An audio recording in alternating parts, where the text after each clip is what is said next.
பிரியமானவர்களே, உங்களை யாவரையும் இயேசுவின் நாமத்தால வாழ்த்துகின்றோம். ஆதியாகமம் 26ஆம் அதிகாரம் 17, 18 வசனம் இப்படி சொல்லுகிறது.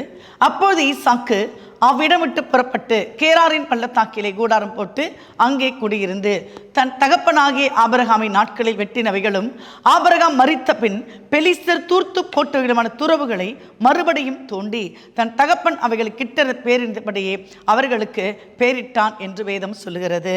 இங்கே பார்த்தீங்கன்னா, இன்றைக்கு ஈசாக்கின் ஆசீர்வாதங்களை கர்த்தர் உங்களுக்கு கொடுக்க போகிறார். ஆபிரகாம் செல்வசீமானாய் இருந்தார். அவர் வர வர விருத்தி அடைந்தார், ஐஸ்வர்யமாய் இருந்தார். இதை கண்ட பெலிஸ்தர்கள் ஆபிரகாம் பொறாமை கொண்டார்கள். பொறாமை கொண்ட பெலிஸ்தர்கள் ஆபிரகாம் தோண்டின அந்த துறவுகளை எல்லாம் தூர்த்து போடுகிறார்கள். ஆனால் ஈசாக்கு கேராரின் பள்ளத்தாக்கில் வந்தபோது ஆபிரகாமினால் வெட்டப்பட்ட துறவுகளை பெலிஸ்தியர் தூர்த்து போட்டு இருக்க காண்கிறார். ஒரு உடனே என்ன பண்றாரு, அந்த துறவுகளை தோண்டும்படியாய் தன் வேலைக்காரருக்கு சொல்லுகிறார். இன்றைக்கு பெலிஸ்திய ஆவிகள் நம்ம குடும்பம் சமாதானமாக இருக்கும், நம்ம குடும்பம் சந்தோஷமா இருக்கும். யாரோ ஒரு பெலிஸ்திய ஆவி, ஏதோ ஒரு மூன்றாவது மனிதர் நம்ம குடும்பத்தில் வரும்பொழுது அது நம்ம குடும்பத்தை சமாதானத்தை அழிக்கிறதா இருக்கும். சில சின்ன சின்ன பிரச்சனைகள், சின்ன சின்ன போராட்டங்கள், சின்ன சின்ன குறைவுகள், சின்ன சின்ன தேவைகள், இது நம்ம குடும்பத்தில் பெரிய பிரச்சனைகளை, பெரிய சமாதானமற்ற சூழ்நிலையை கொண்டு வருகிறது. அப்ப நமக்கும் கர்த்தருக்குமான உறவு சரியா இருக்கணும். அப்படி நமக்கும் கர்த்தருக்குமான உறவு சரியா இருக்கும்போது பெலிஸ்திய ஆவிகளோ மூன்றாம் நபரோ நம்ம குடும்பத்தில் பிரவேசிக்கவே முடியாது. ஏன்னா இங்க பாருங்க, அந்த ஈசாக்கு வேலைக்காரர்கிட்ட அந்த துறவுகளை தோண்ட சொல்வாரு. அந்த வேலைக்காரர் அந்த துறவுகளை தோன்றுவாங்க. தோன்னா அதில் நிறைய தண்ணி வருகிறது. உடனே பெலிஸ்தர் மீண்டுமாய் வராங்க. அவங்க சொல்கிறாங்க, இது எங்கள் தேசம், இது எங்களுடைய இடம், இங்கே தான் நீங்கள் துறை வெட்டினீங்க, இது எங்களுக்கு தான் சொந்தம் அப்படின்னு சொல்லிட்டு அவர்களோடு கூட வாக்குவாதம் பண்ணுறாங்க. வாக்குவாதம் பண்ணுறதுனால அந்த இடத்துக்கு ஈசாக்கு என்ன பேர் வைக்கிறேன்னா ஏசேக்கு, அந்த துறவுக்கு ஏசேக்கு என்று பெயரிட்டார். வாக்குவாதம்.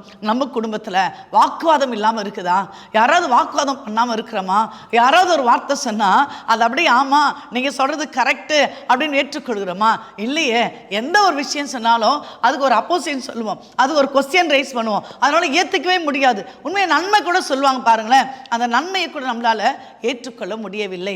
ஸோ எங்க பார்த்தாலும் வாக்குவாதங்கள் அதிகமாக இருக்கிறது. இந்த வாக்குவாதம், இந்த முறுமுறுப்பு கர்த்தருக்கு அருவருப்பான ஒரு விஷயம். அந்த பெலிஸ்தியர் ஈசாக்குடைய மேய்ப்பரோட வாக்குவாதம் பண்றாங்க.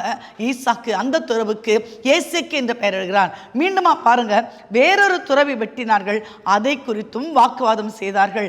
ஆகையால் அதற்கு சித்னா என்று பெயரிடுகிறான். சரி, நம்ம குடும்பத்தில் ஒரு பிரச்சனை முடிந்தது, சரி இது பிரச்சனையே இல்லை, எல்லாம் சால்வ் பண்ணிட்டோம், எல்லாம் சமாதானம் ஆயிட்டோம் அப்படின்னு நினைக்கும் பொழுது ஒரு புதிதான மற்றொரு பிரச்சனை நமக்கு ரேஸ் ஆகுது பாருங்க.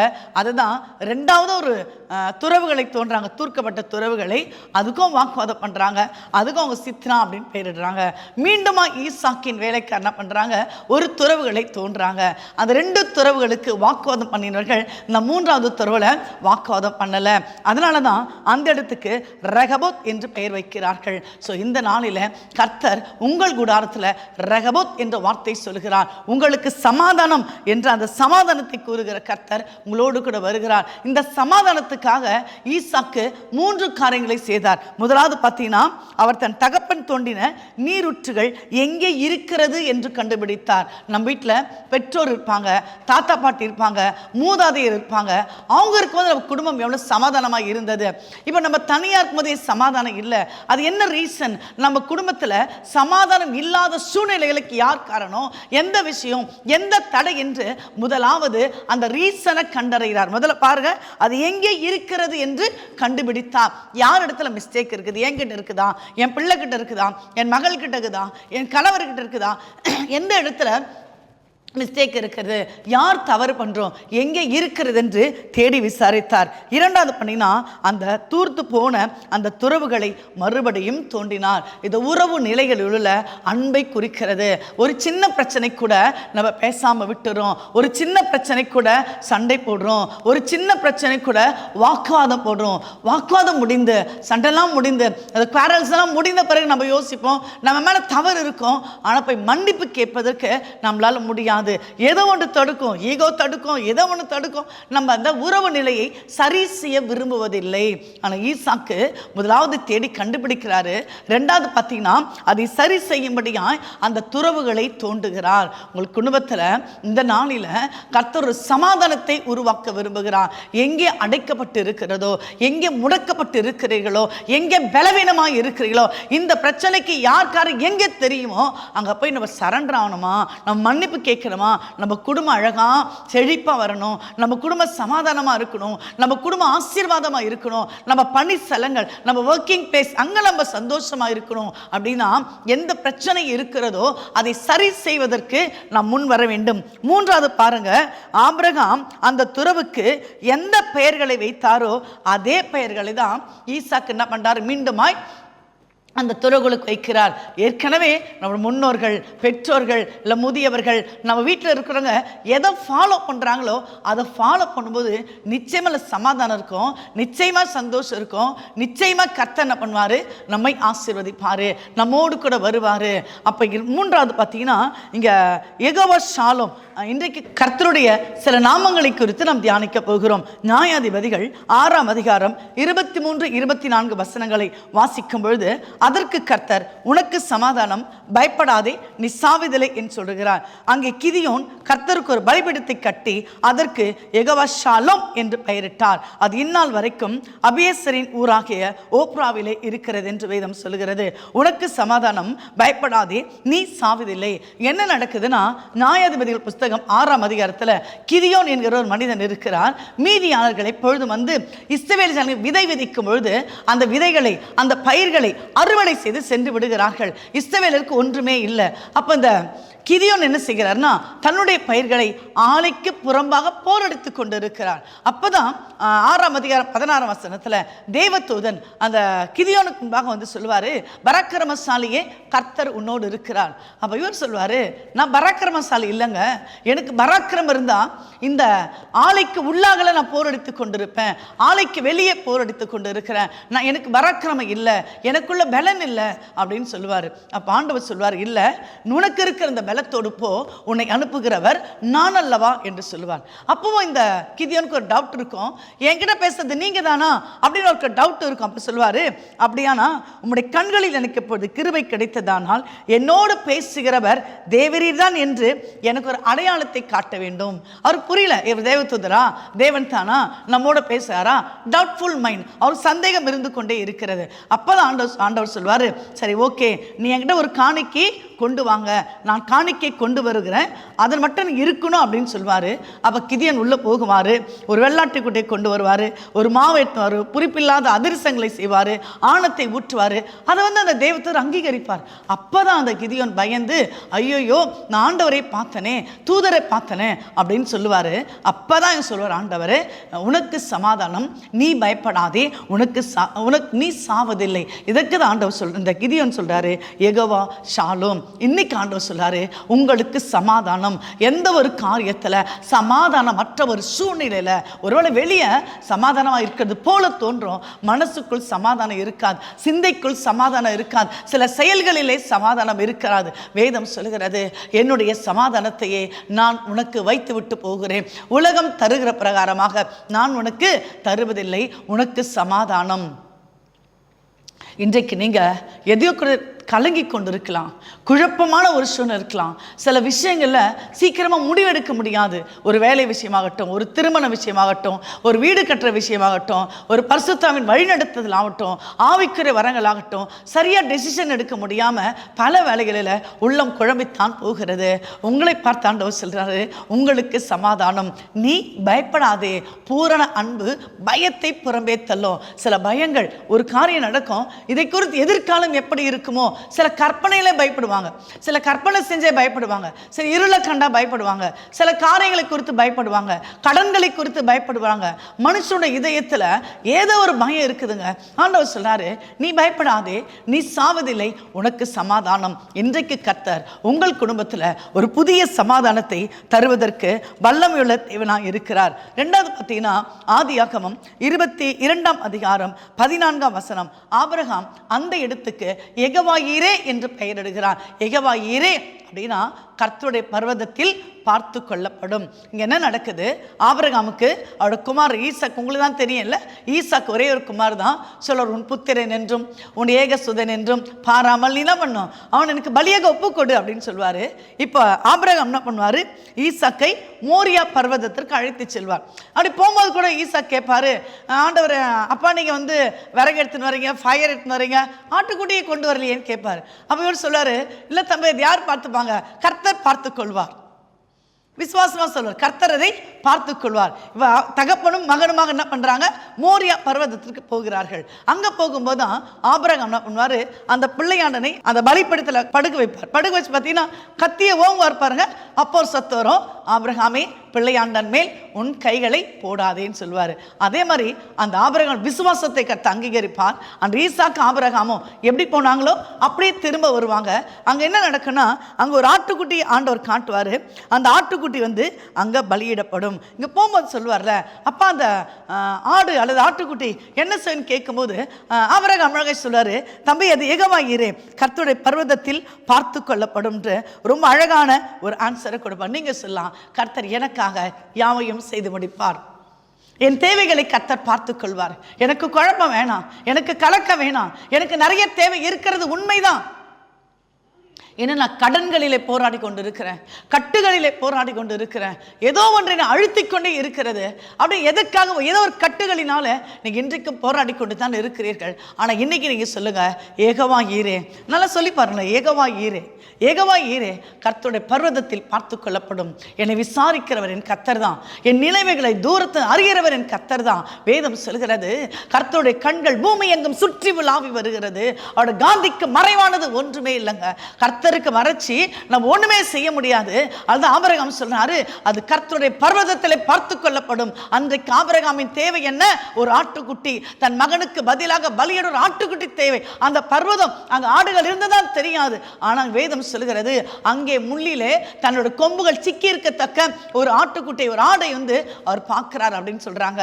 இன்றைக்கு கர்த்தர் உங்கள் தேவைகளை சந்திக்கிறவராய் கடந்து வருகிறார். ஒருவேளை என் அன்பு சகோதரியே, என் அன்பு ஐயா, எந்த கடன் பாரங்களினால நான் ஏன் வாழறேன், இந்த வாழ்க்கை ஏன் அப்படின்னு நினைக்கிறீங்களோ, கர்த்தர் இந்த நாளில உங்கள் கடன்களை எல்லாம் மாற்ற வல்லமையுள்ள தேவனாய் இருக்கிறார். எதையோ இழந்து விட்டேன், எனக்கு அருமையான இழந்து விட்டேன், நான் நினைத்த வாழ்வு எனக்கு கிடைக்கல, நான் நினைச்ச வசதி எனக்கு கிடைக்கல, நான் நினைச்ச வேலை எனக்கு கிடைக்கல, நான் ஒன்று நினைத்தேன், அது ஒன்று நினைத்தது, என் வாழ்க்கையே வேணாம், என்னை யாரோ ஏமாத்திட்டாங்க, யாரோ வஞ்சித்துட்டாங்க, யாரோ என்ன சரியா ட்ரீட் பண்ணல, நான் ஏமாற்றமா இருக்கிறேன் அப்படின்னு நினைச்சீங்கன்னா கர்த்தர் சொல்லுகிறாரு, உனக்கு சமாதானம், நீ பயப்படாதே, யெகோவா ஈரே கர்த்தருடைய பர்வதத்தில் பார்த்து கொள்ளப்படும். அவருடைய கண்களுக்கு முன்னாக ஒன்றையும் மறைக்க முடியாது.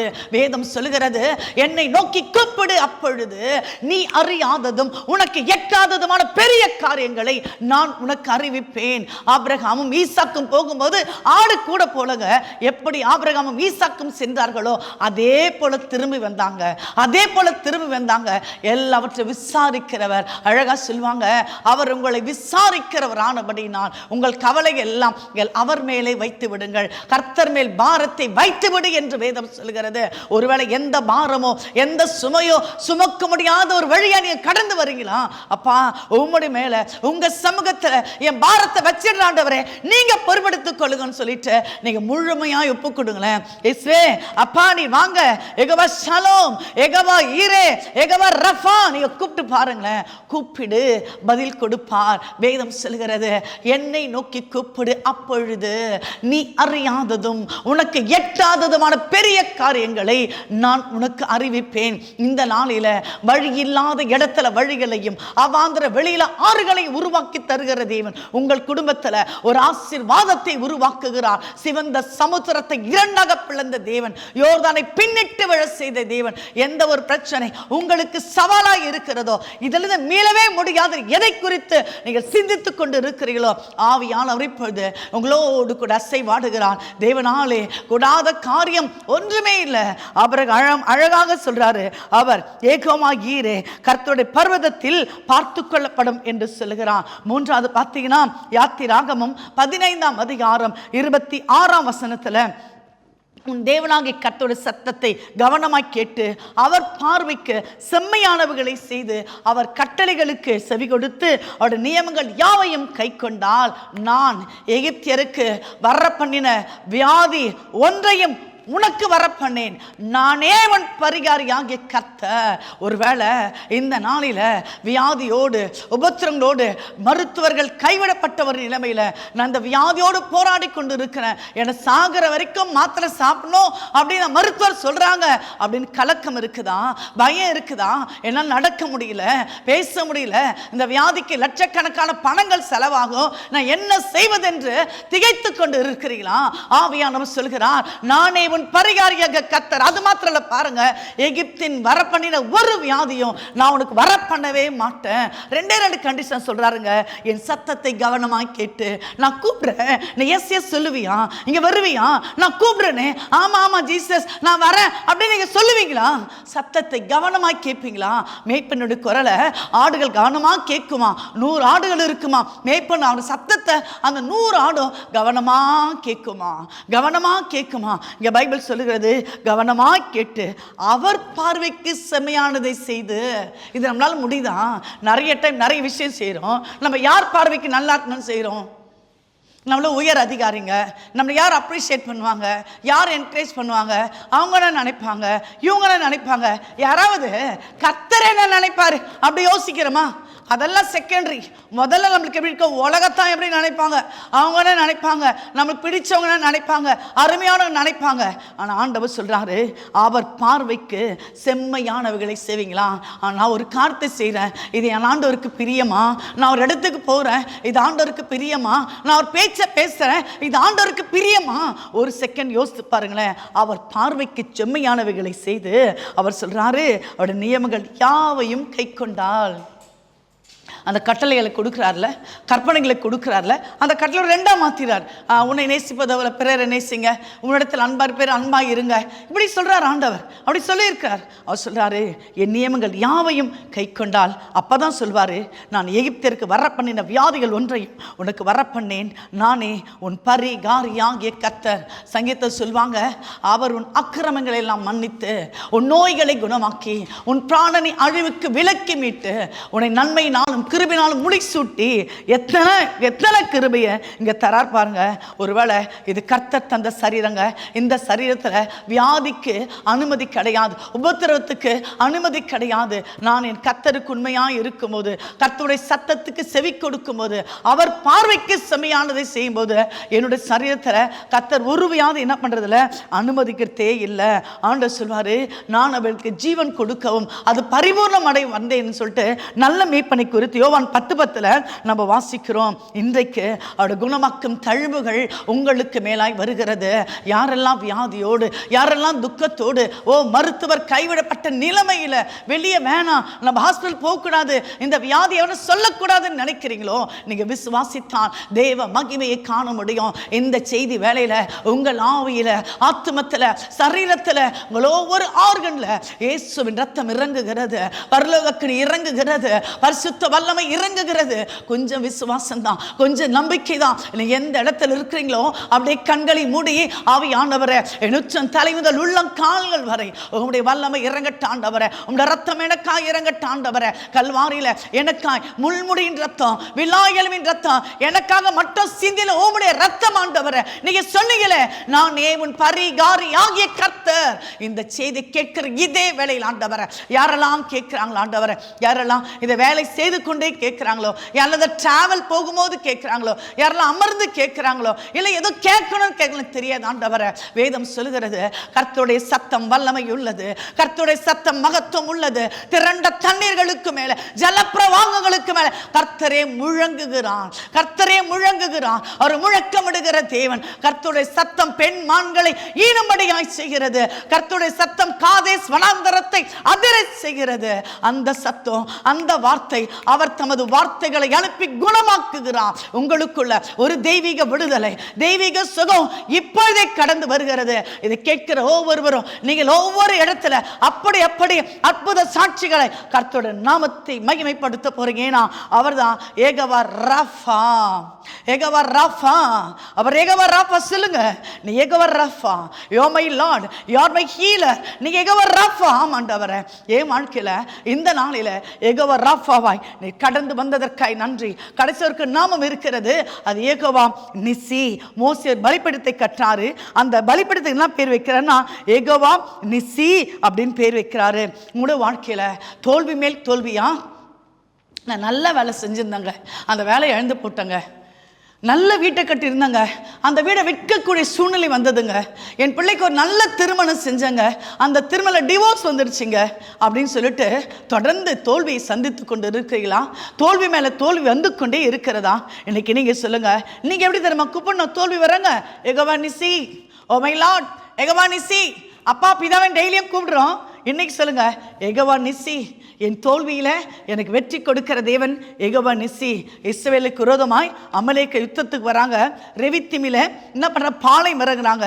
யோசுவா என்ன பண்றாரு, அந்த மலைக்கு கீழாக யோசுவா யுத்தம் செய்து கொண்டு இருக்கிறார். அந்த மலை உச்சியில பார்த்தீங்கன்னா மோசே மேலே ஏறாரு. அவர் என்ன பண்றார், தேவனுடைய கோலை பிடித்து கொண்டு அவர் மோசே என்ன பண்றாரா, மலை உச்சிலே நின்று கொண்டு இருக்கிறார். கீழே என்ன நடக்குது, யோசுவா அந்த அமலேக்கரோட ரெவித்திமில யுத்தம் செய்து கொண்டு இருக்கிறார். சில வேளையில பார்த்தீங்கன்னா மோசோட கரம் தளர்ந்து போகிறதாம். உடனே என்ன நடக்குது, ஊரும் ஆரோனும் மோசோட கரங்களை அப்படியே தூக்கி பிடித்து கொண்டே இருக்கிறார்களாம்.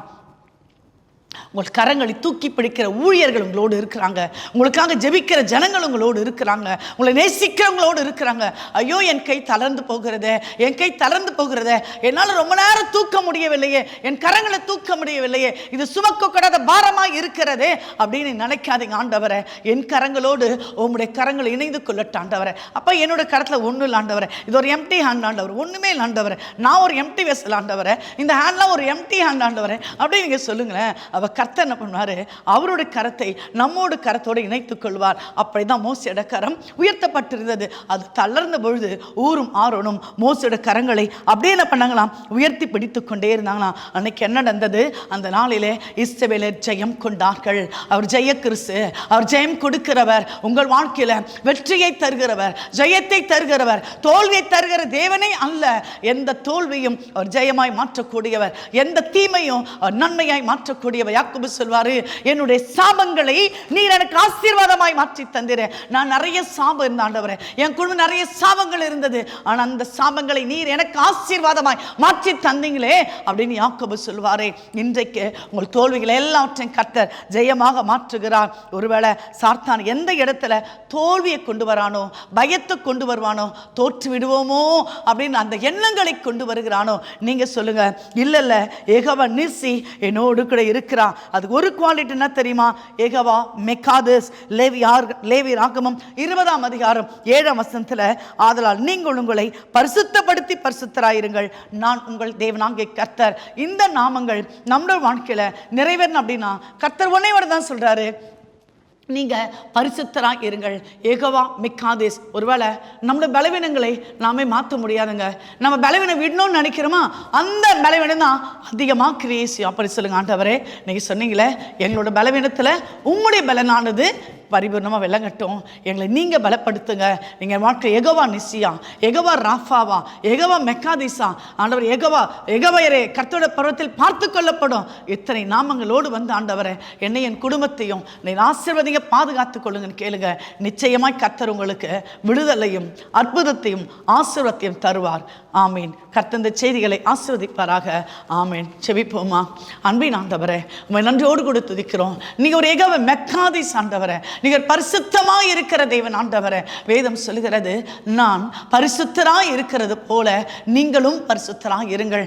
ஆமாண்டவரே, உம்முடைய பரிசுத்தத்தை எங்களுக்கு தாரும். எங்க வாழ்க்கையில யெகோவா ராஃபா சுகம் கொடுக்கிற தேவனாய் ஆண்டவரே, இந்த செய்தி வழியாய் எத்தனை பேர் சுகவீனமாய் இருக்கிறார்களோ, அவருடைய ஆவி ஆத்மா சரீரத்துல அவருடைய ஒவ்வொரு ஆர்கன்ல பரலோக அக்கினி பரிசுத்த வல்லமை இறங்கி உம்முடைய ரத்தத்தினால இப்படிப்பட்ட வியாதிகள் சுகமானது, குணமானது, அவருடைய தழும்புகள் இறங்கினது என்று அநேக சாட்சிகளை எழுப்ப போற கிருபைக்காய் நன்றி ஆண்டவரே, நன்றி ஆவியானவரே. யெகோவா நிஸ்ஸி, யாரெல்லாம் தோல்வி பயத்துல, மரண பயத்துல, தற்கொலை ஆவிகள் அலைக்கழித்து கொண்டு இருக்கிறதோ, நான் ஏன் உயிர் வாழறேன், நான் தற்கொலை செஞ்சுக்கலாம்னு நினைக்கிறேன் அப்படின்னு சொல்றாங்களோ, அந்த தோல்வி பயத்தில் உள்ளவர்களுக்கு மேல அப்பான யெகோவா நிஸ்ஸியா ஜெயக்கொடியானவரா நீர் கடந்து வருவீராக ஆண்டவரே.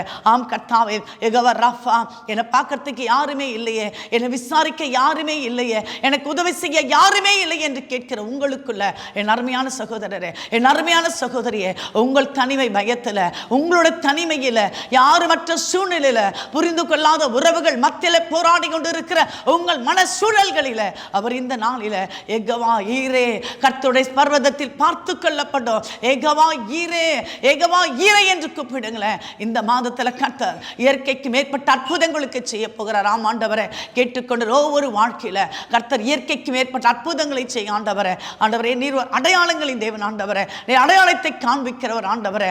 ஒவ்வொரு குடும்பத்தை ஆசீர்வதிங்க, இயேசுவின் வழியாய் கேட்கிறோம் ஜீவனுமுள்ள நல்ல பிதாவே. ஆமேன், ஆமேன், ஆமேன்.